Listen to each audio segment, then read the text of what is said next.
Alright, guys, welcome to another week. I see it online, usually it's on Facebook. The pressing question: how do I start Flesh and Blood? What should I do before first Armory? What should I do once I'm done with the Armory? Since we're a Learning Journey podcast, I want to be a resource for new players, veteran players, everyone who wants to talk about their learning journey. So I figured, why not get a piece of that pie? In this episode, we're diving into how to start playing Flesh and Blood, from buying your first deck to finding your first event. Whether you're coming from Magic, Yu-Gi-Oh, or just curious about all what the hype is about, this is your on-ramp to one of the most rewarding TCGs out there. We're calling this one Tunic Counter Gamers Episode 14, Fresh to FAB, A Beginner's Journey. Now, for our veteran players out there, stick around. It's easy to forget how intimidating Flesh and Blood could be, and it was at first, and we'd love to hear what resources the community will offer, or even your feedback on this episode. All right, so my name is Will. I'm Trevor. And before we even start into the whole topic, Trevor, what did we learn this last week?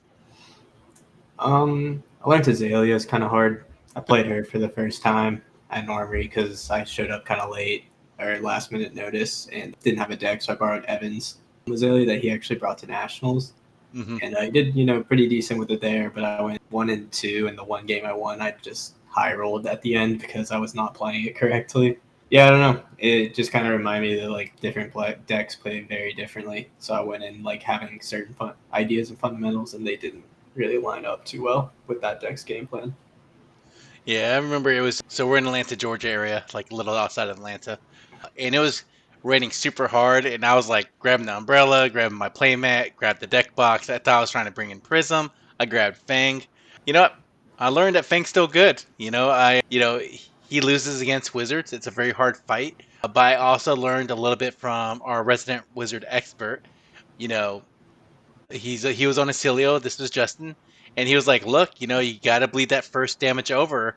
So when I play Channel Lightning Valley on Acilio, I have to do more than just surprise you. On that first chain link. So like I was blocking everything out on the first chain link. He was like, "No, you need to bleed a little damage through, so it's punishing when I use Channel Lightning Valley at that time." I was like, okay, so I'm not experiencing the Acilio matchup. It's either I high roll them, which is a very small percentage of me winning, or they high roll me, which is probably like 70, 60% of the time they're doing anyways. So it's always good to get that experience.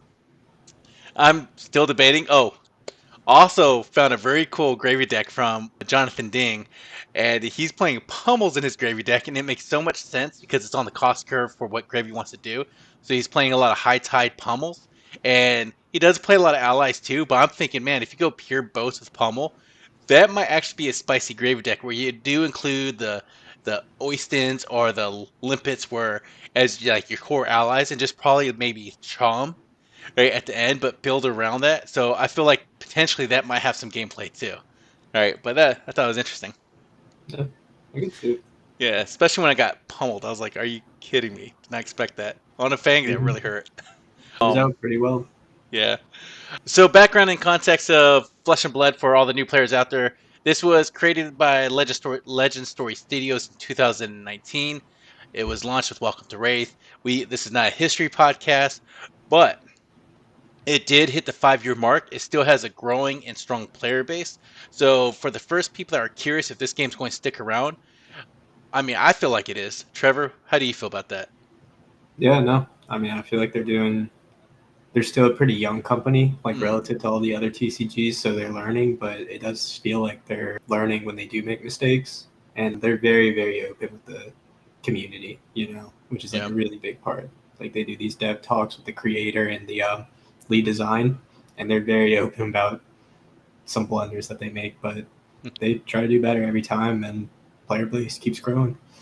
Yeah, and it's like you could tell it was their passion project and that just kept on growing and growing, and every time they play it and they make those mistakes, they really do take the intent to make it better. And to me, I don't really see the face to Wizard of the Coast anymore, right? Like it's not Richard Garfield's game anymore. But for me, it really very much is LSS are these two developers, the owner and the developer, and it's really like, you know, a small company, but it feels like it had such an impact from when they first started, right? So, it's definitely a shout out that they've made 5 going to 6, 7 years, and the gameplay is still growing, still going strong. And I know we just talked about 2025's nationals, and with the newest high seas, the newest set high seas, there's never been kind of a better time to join. We always see this after every expansion launches, an influx of new players coming in, and there's always like that question: how do we start? Where do we start? Right? And normally you can show up to the armory, and come up with a Blitz deck or a Armory deck, but like, what is the official? I wouldn't even say we're official, but what is the best way of doing this? And there's no best answer, but this is our take, our answers on this, right, Trevor? Mm-hmm. Yeah. I mean, they've been making some really good new player products in the form of the Armory decks. Mm-hmm. Those are really solid because they used to do Blitz decks kind of way back when, and then that was a way to get in. But Blitz, the format, has kind of fallen off a bit when CC is kind of the mainstay Yeah. for like standard armories, what most of them will run. And they'll have you can buy a deck, they're like 40, and some of them are $60, and it's a full deck. You can sleeve it up and play it that night. Mm-hmm. And yeah, that's a great way. I mean, there's a lot of variety now, so you can pick a hero that seems interesting and then just sleeve up and play. Yeah. I would say it's, you stole the words right out of my mouth. I think those Armory decks are probably the best investment, or actually one of the best new player products that they came out with. Now, I know originally when the LSS first came out, they had the Blitz decks, and then it kind of morphed into the first Strike decks just recently, like within the last year with Mm-hmm. Rosetta's launch. Yeah. But I say all that, hit it to the side, because really, focus on the Armory decks. It's $40 or $60 for just good base of 60 cards, full equipment suite to get you in and playing, right? Yeah. And And you could really grow with that. yeah. And I do think the Blitz decks are still good. And First Strike, I forgot to mention that one. That one I think is very well done because those are really designed to just like play into each other. So you can pick that up with your friend. You can read like the rules right there, and the decks are like relatively straightforward, and you can just start to get like into the flow of the game. And they're like less than $10 a piece, so it's a lot easier to do that if you just want to like dip your toes in. So I still think that they're very much worth it. And I hope they do more First Strike stuff in the future. So a lower cost entry point to learn the Blitz and the Mm-hmm. First Strike, but to still know the tempo and the pacing of the Yeah. games if you really like it. Yeah. I think you could pick up the First Strike decks without knowing anything about Flesh and Blood, and you could still like start playing like right there. Like they have the rules and everything in them. Yeah, and actually, with the most recent Armory deck, Gravy Bones, they came with a extra about the rules and how to play that deck, which was totally new. I haven't seen that in other First Strike deck or other Armory decks. So I pulled it out. I was like, "What is this?" Right? Oh, And it was really? like a little fold out. It was really cool. That's cool. Yeah, so I agree. I think if you're trying to get competitive and stay in that competitive format, though, some of the Blitz decks, and I think even Aurora from the First Strike deck, they kind of LL, which is it's a format where once people accrue enough points, they kind of get shifted off and play a different kind of format than the mainstay CC. Doesn't mean you can't play it. Like you said, you crack it open with friends, and you fight and have that flow of the game with your partner, and then you can still learn to see if you like that game. And we'll talk about other resources that we have, so you don't have to devote a lot of money. You just have to do a little research and play along online, even though it's not an officially sanctioned LSS product. The community behind this game has so much love for the game that you could definitely have a way of, scratching that playing itch on a competitive level if you need to before you just kind of deep dive and spend money on that. Do you kind of agree with that, Trevor? I'm kind of Mhm. foreshadowing it without giving it away so far. Yeah. No, I agree. I agree. So now I know I learned differently than you, but we're going to go ahead and say Mhm. the first thing we like to say is to know the website, right? FABTCG.com, right? This is where you can go for Flesh and Blood's main page. There's a lot of good resources here. And even from here, from the articles to the lore, if you're more like a lore person, you want to know why your hero's the way it is, or the history behind your hero, or even how like the game vibes within this fantasy setting, feel free to look at the lore. It's actually really well written. Right? Have you been able to deep dive into this at all? I've looked at a few for the heroes that I like. Like I read Uh-huh. like the Bright Lights ones and like some of the Arachne stuff, but I Oh don't yeah. I don't go through and read all of them. Yeah, and you could really spend a lot of time. I know they came out with the lore book when they first came out, These are the most recent high C heroes. Scurv's really only done at the Blitz Limited. level. Yeah, very limited. And then these are the three main heroes from high seas, but there's so many that you can kind of get on and tell you a little bit of the history of their story. So if that's really your cup of tea, you can come here and kind of see which one looks cool, reads cool, vibes with you. Uh, but that's that first part. Now, most people don't know, but if you click down here on Learn, right, it'll come up with Learn to Play Flesh and Blood interactive Learn to Play video, right?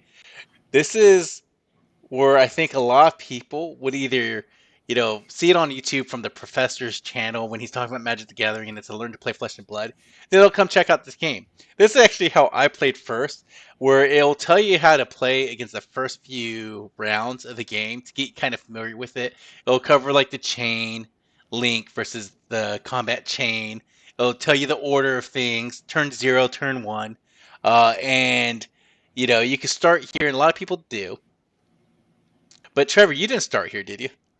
No, I had no idea this existed before you showed it to me, like right before this. So, All right. And then they do have the quick start rules, and it really is just a brief overview. You don't really need to look at the comprehensive rules. That's going to talk about all the advanced stuff that kind of, if you're looking to get into the judging of Flesh and Blood, that's where you kind of go for that. But yeah, so you could start here, and it'll be an interactive guide to learn how to play. It's pretty much click and place, and it'll tell you, all right, it's now your turn. Play this attack. You need to pitch this card. So it'll cover like the basic concepts and mechanics for it.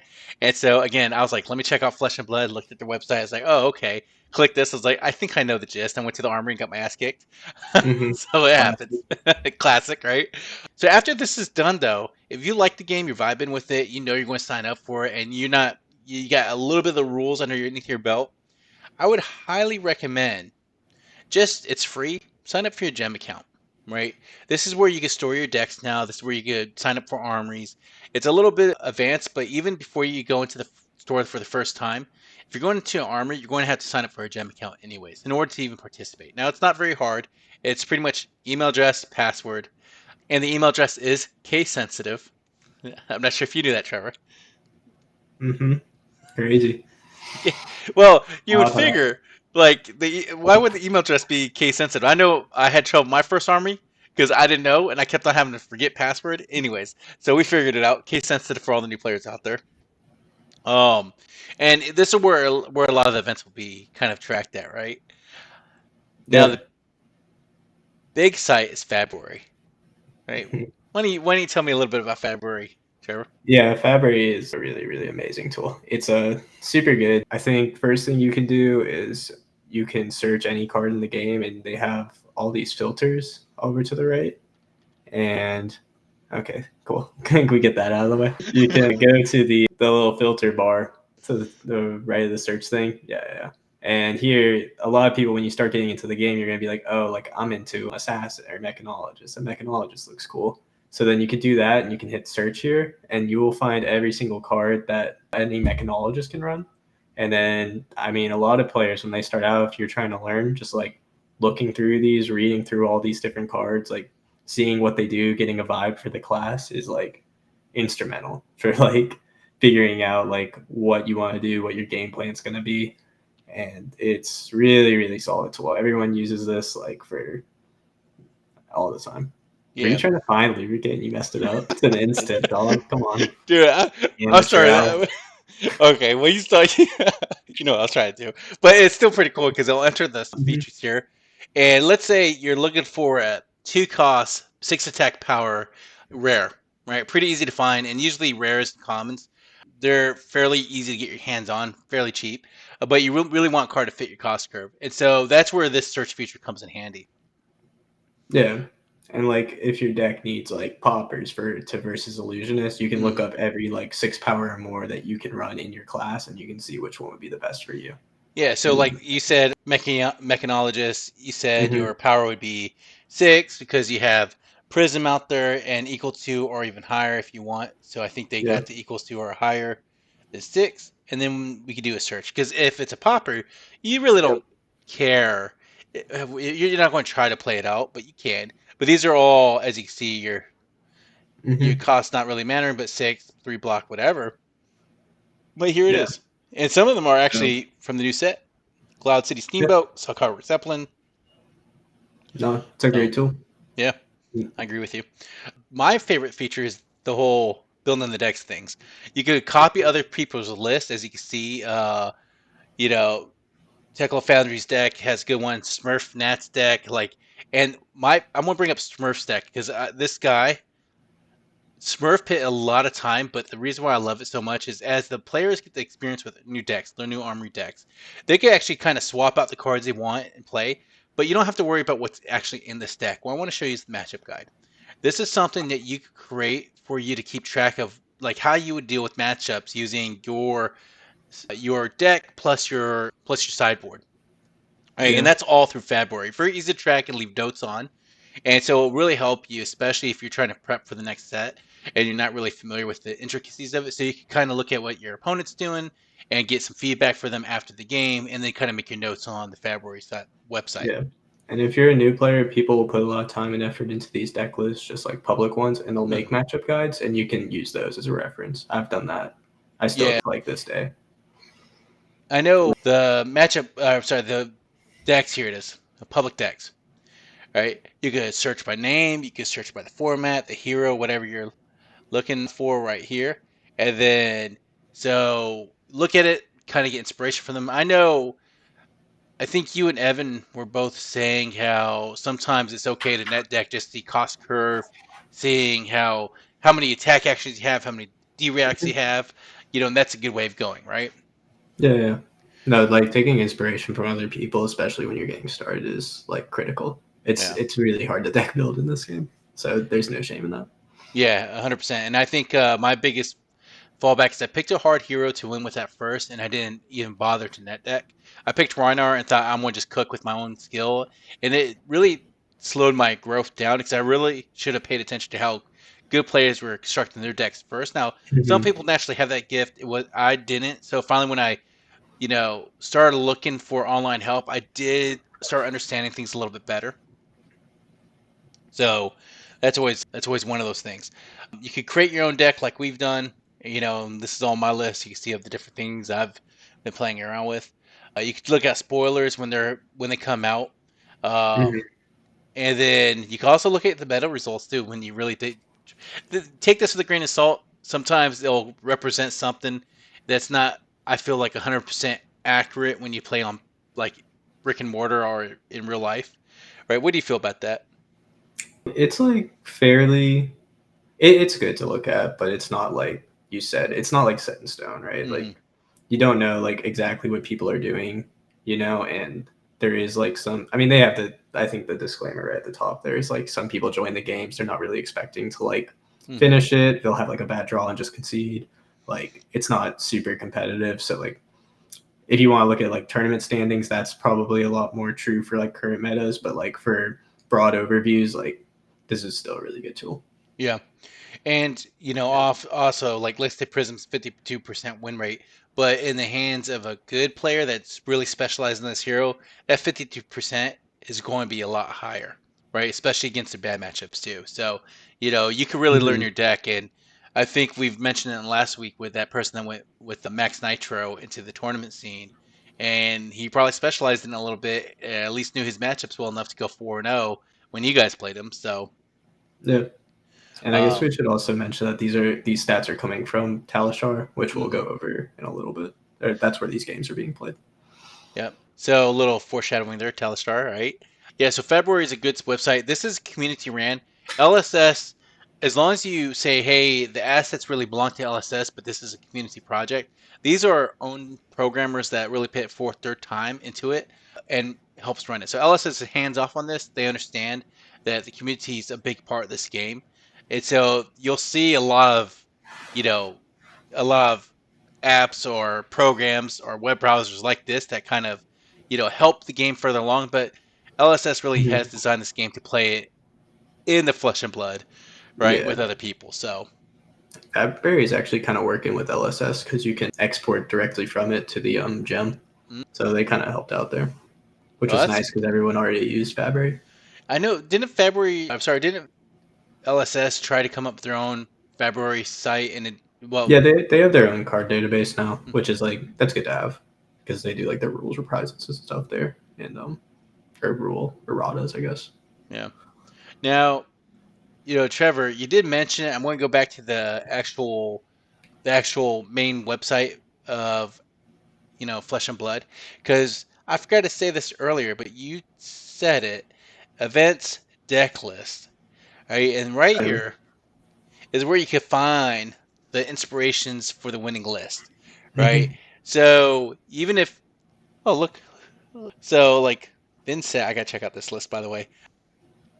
So if you really like are interested in the heroes, you come here and see how they built their deck, and kind of, you know, scroll over it. You can see what they included, kind of like their ratios. Now this doesn't break out the sideboard, right? This is Mm-hmm. just giving you the full 80, which is what the full deck of Flesh and Blood is playing with.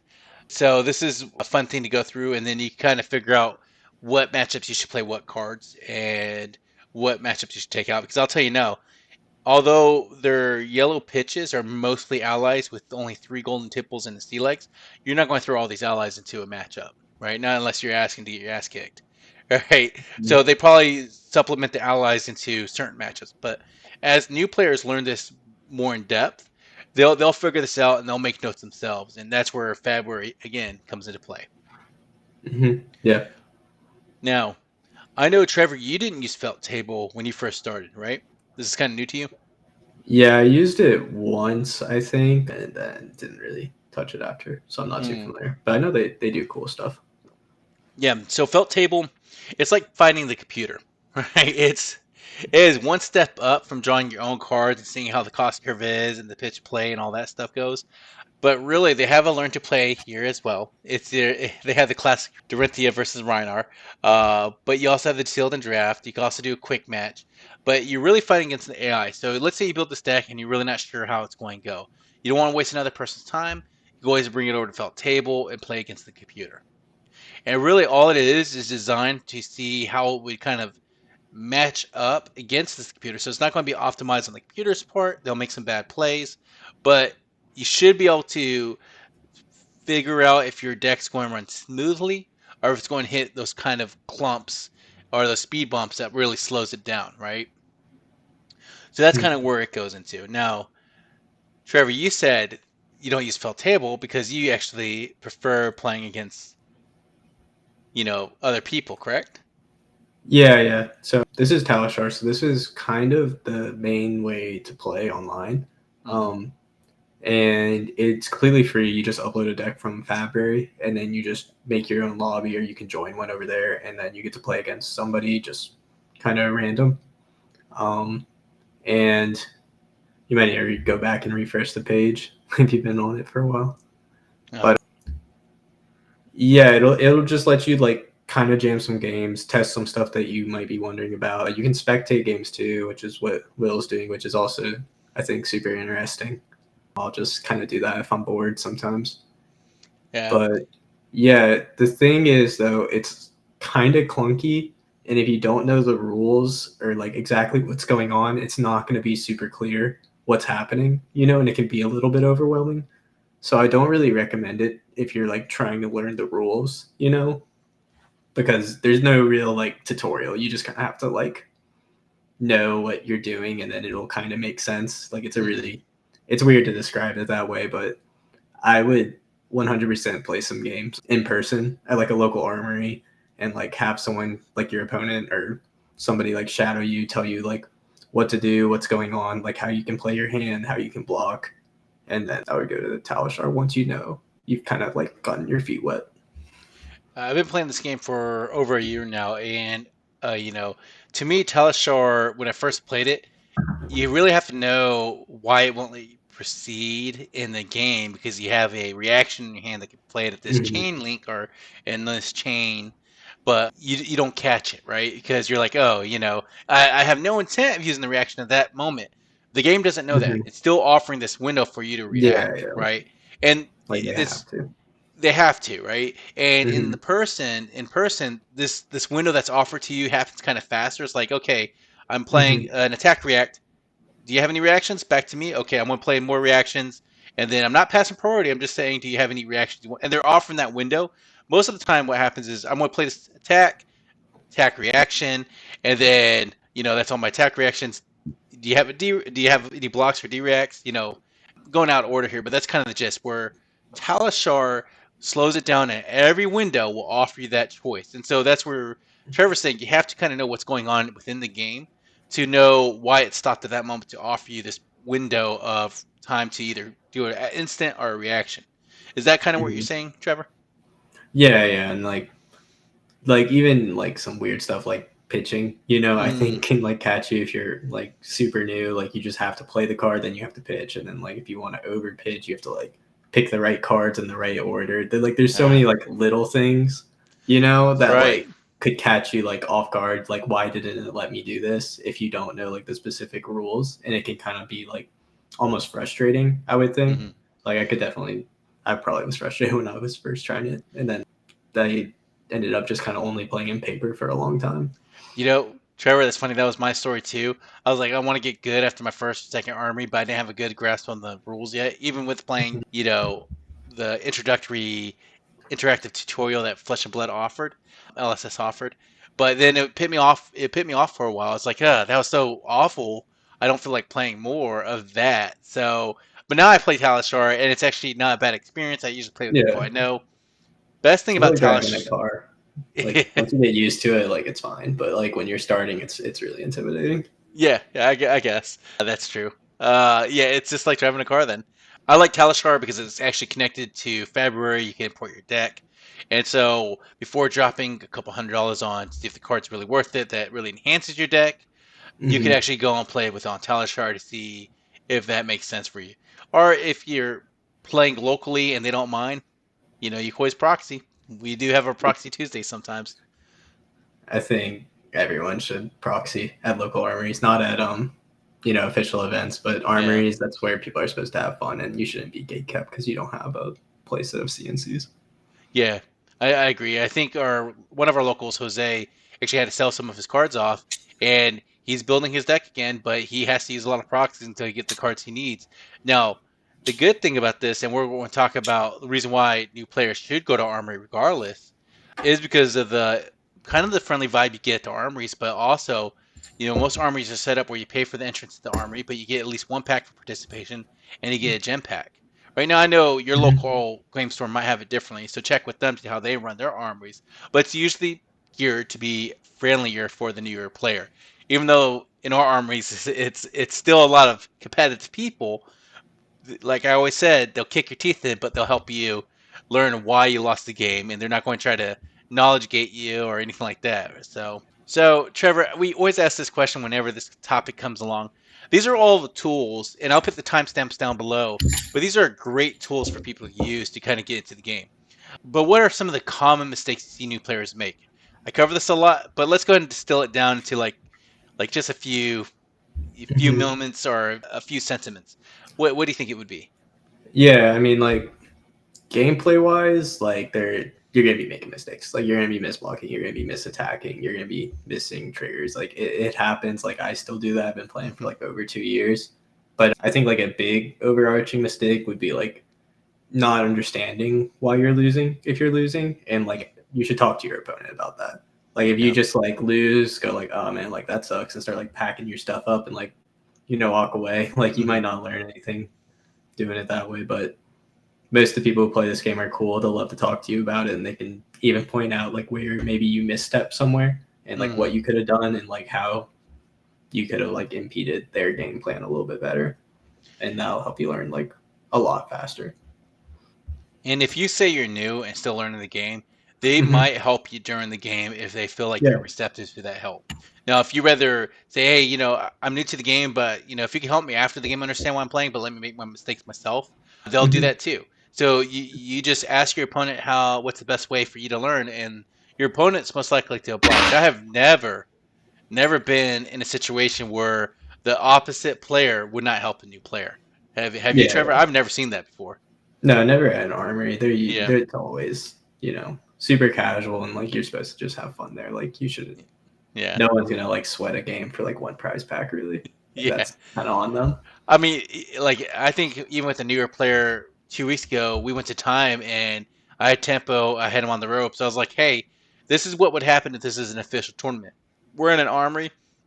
Let's have fun. You want to roll dice? See who wins? I lost, but you know it Yeah. happens, right? But hey, he got the extra prize back, and he won his first armory game. First game he ever played, Mhm. he won. So why not, right? You know, my biggest mistake I see new players make is they don't play, right? They don't play often enough. I'm not saying you have to play every day to get good at this game, but it's a new game to you, and you should have some kind of, they're too scared to show up to the armory and play a game. But really, just go out there. People will help. I get that social anxiety is a real thing, but you'll find that most people are really cool. And I mention this Yeah. because it kind of affects all people at all ages. But yeah, so just show up to your army, call them, see what days are showing up. And even if you want to go there and observe like I did the first time, I didn't play. I do have social anxiety. I know you couldn't tell, right? Well, Trevor's about to call bullshit on me. I went to observe the first time because I didn't want to hang out with a whole bunch of guys that would piss me off, right? But when I showed up Mhm. for the first army and they were like so chill, I was like, man, I like this Yeah. feeling and this. I love this feeling, right? Um, Mhm. and so that's kind of the thing. I didn't want to buy into a game where I didn't feel like the community would be supportive. The crowd I want to hang out with. You know what I mean? Yeah, no, I stopped playing Magic with strangers because a lot of them kind of like, yeah, no, we don't gotta get into it, but they Yeah, yeah, rubbed me no, the I wrong hear way, you. like Trevor likes to more keep than a Trevor likes few to keep things times it positive, right? happened. No, I hear Yeah, you.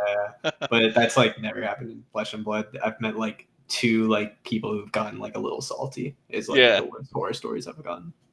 Yeah, I mean, and there's a little salt. Sometimes I'll apologize right afterwards. The other thing I always tell new players is they expect to win out the gate. This is not that type of game. I consider this No. more a war game, where if you're playing Warhammer 40k, Age of Sigmar, Warhammer, I'm sorry, War Machine, you're going to lose your first 100 games. Now, that's not really going to happen in Flesh and Blood unless your name is Will. But, for the most part, you're going to lose a lot. I do think you learn more in losing, right, than you do in winning sometimes, especially when you're first starting. It's hard to expect you to win right out the gate. Some people can, but expect to lose. Expect to lose a lot because there's not going to try to they're not people that you play against won't try to get you, but there's a lot of gotcha moments here because you're just not familiar with how hero powers and their interactions work with the game state, right? Anything you need to say on that, Trevor? No, yeah, I agree with all that. Yeah. Now we mentioned this earlier. My personal preference is Blitz, and my Blitz decks for strike decks are not the way I would choose to get into this game.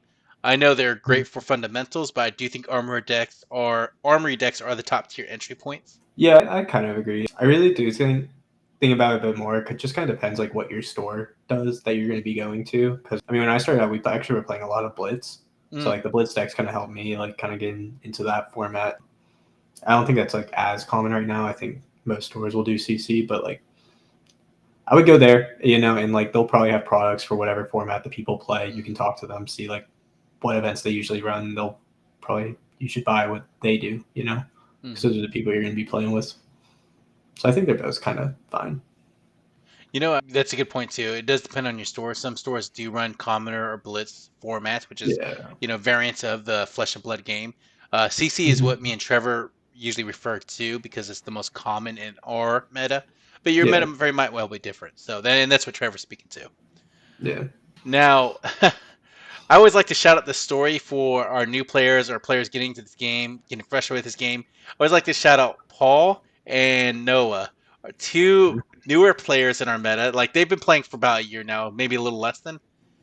Paul's been playing since January, so that's only like 5 or 6 months. And then Noah's, I think, he's probably like about a year now. Okay, but both of them have joined relatively recently, and they're both doing fantastic work on. Like they've been just hitting it out the park. Like I think Noah just earned his day two in nationals, made what 23rd.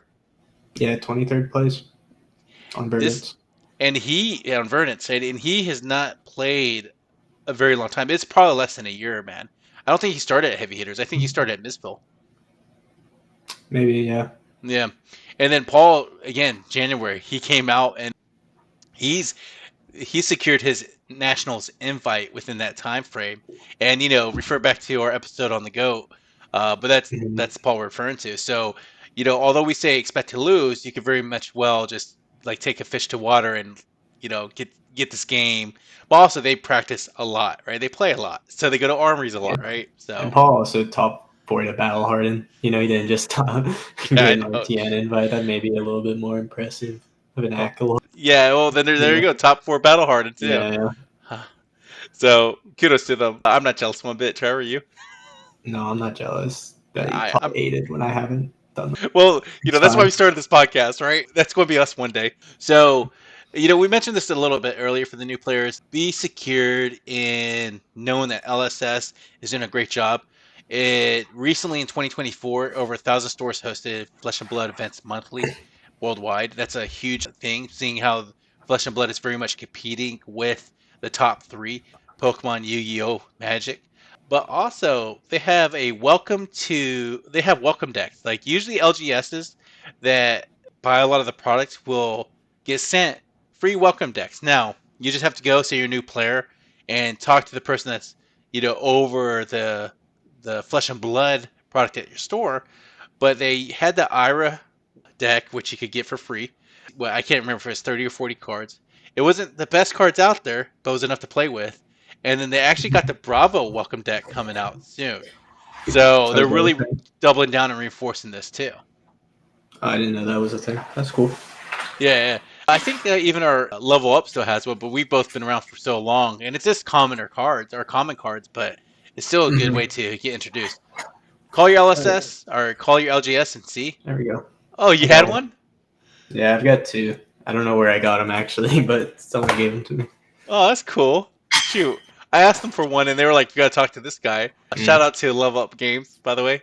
They run a fantastic event. So, yeah, but the Bravo one's coming out in the Guardian Mastery Pack, and they actually have a really great format coming out in Project Blue, which is a revamped commoner format. But also they have a new event kind of coming out, which is Crack Shuffle and Play, where you get 3 booster packs to crack open, shuffle them together, and play your game. Yeah, So I kind of like that format, you know? it'll be interesting. Yeah, We'll see. yeah. You can see Trevor's a little hesitant to say he's going to love it, but Yeah, I won't get into it now.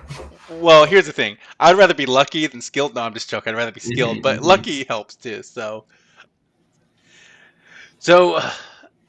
again, we're going to get into our section of like common misconceptions and myths. The first myth that I usually hear is it's too complicated. It is complicated, but I mean, you have to work a little bit, like believe in yourself, like actually put in some effort, And I think it can be frustrating because you could be like really good at Magic and then come into this and it's like very, very different. So not all the skills are going to translate. So you could lose like a lot of games pretty easily if you don't adjust. But I mean, it's not impossible. I mean, everyone learns this game, or Yeah. everyone who plays it. So you just have to put in. And I would say to refine what Trevor was saying, I find it's more deep, but not accessible. Right? You pay for the time, and a lot of the difficulty in Flesh and Blood comes from the way the game is structured so differently than the normal TCGs, right? And I know we're going to redo our episode 1. I keep on saying that. This is like the 12th time I said it, but we'll cover the reason why in that video. But it's such a it's a deep game. I want to say it's so complex that you can't learn it though. If you can learn the ins and outs of Magic, Pokemon, or Yu-Gi-Oh, especially Yu-Gi-Oh, it's like reading a book on those cards sometimes. Then you can learn Flesh and Blood, right? Another myth we hear is you need to spend thousands of dollars to compete. I'm kind of hesitant to say busted. I mean, you definitely can. You can play like Uh-huh. mech. Like certain classes are very cheap, Mhm. but certain classes are not very cheap. Yeah. And it's an unfortunate part of the game, personally to me. But they are being better about it. I mean, we got a Codex of Frailty reprint, which was like a $90 to like $100 card, and now it's like 45 after high seas, which was really nice. So hopefully they'll keep doing that in the future. And I think the prices are coming down for these like kind of staple cards, which is good. I really agree with that. That's like super important for new players getting in. But if you're on a budget, there's definitely a budget hero that you could play that would fit your style. There's a bunch of different ones there. Yeah, I agree. And this is one of those games especially with the way Flesh and Blood and LSS structures their game. They don't really they don't really cycle out card sets. They cycle Hmm. out heroes and they take their weapons with them, and that's usually how they kind of you know change the environment or the meta. To Trevor's point, you could pick an expensive hero. We're not going to say this game could be cheap, right? If you like the top tier competitive decks can be very expensive, but Hmm. you can find a budget hero like Trevor was saying that can compete, right? It's also one of those decks that you could build and expand on over time, right? Yeah. Or with enough, competitive play. Like you go to these tournaments, or if you even play the side events, with the promos you get, you could trade them for the cards you need, right? Hmm. So you're still learning your deck. You're becoming the specialist in that hero, in that class, but you're earning promos that have a trade value of over $100, right? Or Yeah. you could open a gem pack and look at that. You have the card that everyone's Yeah. looking for, and you could trade that out and really get that. $100 card could be two Codex of Frailties, especially if they had the extra set. Hmm. Yeah. So we say this all the time, but sometimes we hear, "Oh, isn't Flesh and Blood just a magic clone, a magic knockoff?" No, I don't know. It's not. I Yeah, the only people feel that like say everyone. that, the only Yeah. people that say that are the people that never played Flesh and Blood. So Yeah. if they're saying that Flesh and Blood is a magic knockoff, they don't know what they're talking about. I'm sorry to say that. I don't know, Trevor. Don't you kind of agree? Like it's nothing like No, I magic. agree. It just sounds like hater energy. Like they're just trying to dog Yeah. on it for no reason. The only similarity is it's about as similar to Magic the Gathering as poker is to Magic the Gathering because you play on a deck of cards. All right. I mean that's I'm being facetious, but you kind of get the point. Hmm. So, all right. That's all the myths. Pretty easy to knock out. Practical takeaways and actionable tips. You know, you can always learn to play videos on YouTube. There's a lot of podcasters there that are very passionate about this game. Oh man. So you can always check out those YouTube videos. There is a lot of how to play Flesh of Blood or deep dive into deck techs or heroes. Um, but the biggest one is to attend your local armory event. There's no pressure to win, just to play. For Hmm. most LGSs, you get a gem pack for showing up. These gem packs have at least a minimum of a $15 value for 3 cards. Minimum. Sometimes it can be 10 at the end of the season. We're on season 2 right now. If you open it, you could potentially have a higher promo card in there that people will like to get, and you get trade bait for those promo cards. Do you have anything else you want to add to that? Is that real? They're worth 10 to 15 unopened. Dude, unopened, you can sell them for $10 to $15 a piece. That's crazy. I had no idea. Yeah, it pays for your armory, man. And there will be people that want to buy it, right? Hmm. Uh, and I don't know, it might go down in value over now since the season one's over and people got the gist of how they're rolling out and how rare this is. So that price might go down a little bit, $5-10, but it'll still pay for your armory. But so the promos in that, like especially the gravy bone promos, the cold foil weapons, these are the hits that you're Hmm. looking for. I got a cold foil boom grenade that people and it's a $30 card, right? Is So it really? Oh, yeah, I I want know, one dude. of those. Yeah, so anything else you want to say before we wrap this up? No, I mean, honestly, go to your armories. I think that at the end of the day, that's going to be the best way to Hmm. learn. And then also, like, you don't have to put a deck together even. You can borrow one 1,000,000%. Somebody will let you borrow a deck if you post in a Discord beforehand. Yeah, I can't yeah. imagine anyone in any armory not doing that if they've been around for a minute. But yeah, it's a great way to learn. That everyone will be super willing to teach you. The community is just super chill, and yeah.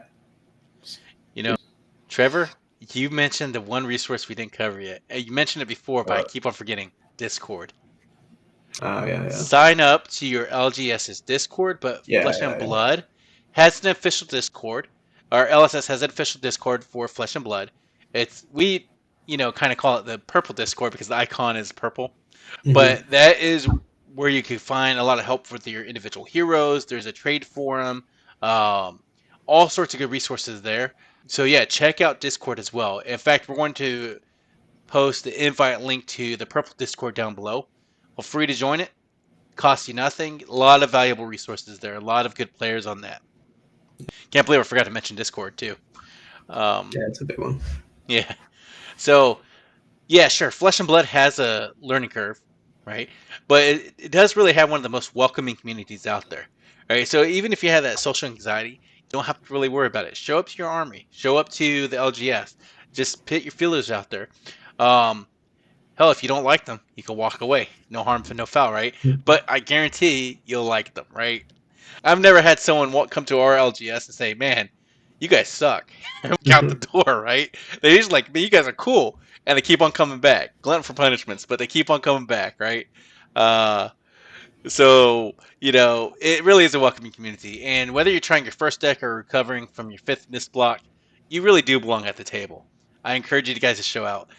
We covered a lot of the resources. Look up, fabtcg.com, February, Felt Table if you wanted to play against the computer, Talistar if you want to play against your opponent. Play with your armory first, go back home and play around with February and your deck a little bit, then go on Talistar, practice a little bit more. There's all sorts of ways you can kind of get better at this game without like really jumping in so far as a new player. You can also buy that Armory deck and show up for the first few games as is. Just, sleeve it, play it, and then expand upon it later on. Don't worry about the first few games if you punt them. It's going to happen, right? You're going to be there and you're going to lose, and that's perfectly fine. Again, we'll put the links in the show notes. But once again, I'm Will, and you can find me on Discord at midnight_WI11. And if you want to share a story, DM me. Right? Anything else you want to add, Trevor? No, I think we're good.